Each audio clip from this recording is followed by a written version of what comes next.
Jubilee Hills میں قبرستان مسئلے پر اہم جائزہ اجلاس، وزیر پونگولیٹی سرینواس ریڈی کی صدارت۔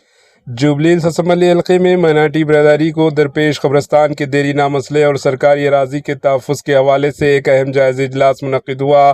یہ اجلاس وزیر ریونیو پونگولیٹی سرینواس ریڈی کی صدارت میں منعقد ہوا، جس میں جوبلی ہلز کے MLA نوین یادو بھی شرکت کی۔ اجلاس میں خاص طور پر جوبلی ہلز حلقے میں اقلیتی مائنارٹی طبقات کو درپیش قبرستان کے مسئلے پر تفصیلی غور و خوض کیا گیا، جو کئی برسوں سے حل طلب تھا۔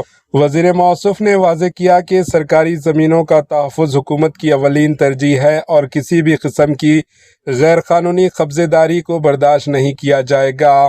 اس موقع پر ٹمریز کے وائس چیئرمین جناب فہیم قریشی اور سیکورٹی اقلیتی بہبود جناب بی شفیع اللہ بھی موجود تھے۔ عہدیداروں نے مسئلے کے حل کے لیے مختلف تجاویز پیش کیے اور متعلقہ محکموں کو فوری اقدامات کی ہدایت دی گئی۔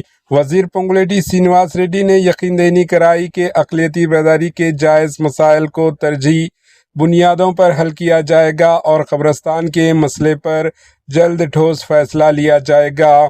یہ اجلاس جوبلی ہلز میں اقلیتی فلاح و بہبود اور سرکاری اراضی کے تحفظ کی سمت ایک اہم قدم قرار دیا جا رہا ہے۔ Bureau report AHN news.